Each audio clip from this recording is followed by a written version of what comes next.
परिस्थिती माणसाला भिडवतही नाही, परिस्थिती माणसाला घडवतही नाही आणि परिस्थिती माणसाला भिडवतही नाही. माणूसच परिस्थिती घडवतो आणि माणूसच परिस्थिती बिघडवतो.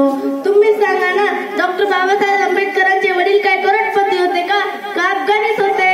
साधं पुस्तक विकत घेऊन द्यायला येत नव्हतं बाबासाहेबांना.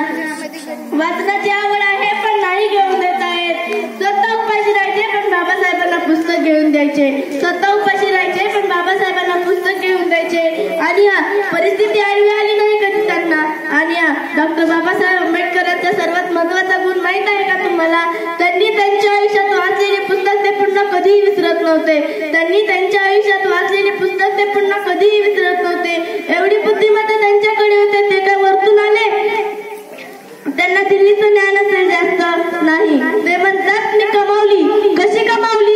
माझ्या परिस्थितीतून कमावली, माझ्या परिस्थितीतून कमावली. माझ्या वडिलांची आर्थिक परिस्थिती अशी नव्हती की मी एखादं पुस्तक विकत घ्यावं. माझ्या वडिलांची आर्थिक परिस्थिती अशी नव्हती की मी एखादं पुस्तक विकत घ्यावं. त्यामुळे जेव्हा एखादं पुस्तक माझ्या हातात पडायचं त्यावेळी मला असं वाटायचं की हे पुस्तक आता माझ्या हातात पडलंय, पुन्हा उभ्या आयुष्यात हे पुस्तक माझ्या हातात पडेल की नाही पडेल हे मला माहित नाही. म्हणून आता असं वाचूया की पुन्हा वाचण्याची गरज पडता कामा नये. म्हणून आता असं वाचूया की पुन्हा वाचण्याची गरज पडता कामा नये. माझ्या या बोलण्यावरून तुम्हाला माझ्या भाषणाचा विषय तर कळलाच असेल. माझ्या या बोलण्यावरून तुम्हाला माझ्या भाषणाचा विषय तर कळलाच असेल.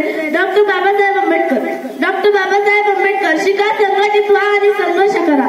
शिका, संघटित व्हा आणि संघर्ष करा. अखंड विश्वाला शांततेचा महामार्ग दाखवणारे भगवान गौतम बुद्ध, परमपूज्य बोधिसत्व डॉक्टर बाबासाहेब आंबेडकर, सन्माननीय व्यासपीठ आणि माझे मित्र मैत्रिणींनो नमस्कार. शिक्षण हे वाघिणीचे दूध आहे, ते पिल्यावर माणूस गुरगुरल्याशिवाय राहणार नाही. शिक्षण हे वाघिणीचे दूध आहे, ते पिल्यावर माणूस गुरगुरल्याशिवाय राहणार नाही.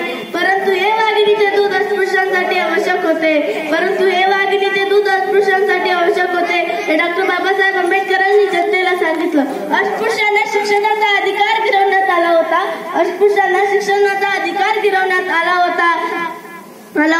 ज्योतिबा फुले यांनी 1848 मध्ये अस्पृश्यांसाठी शिक्षणाचे दरवाजे उघडले.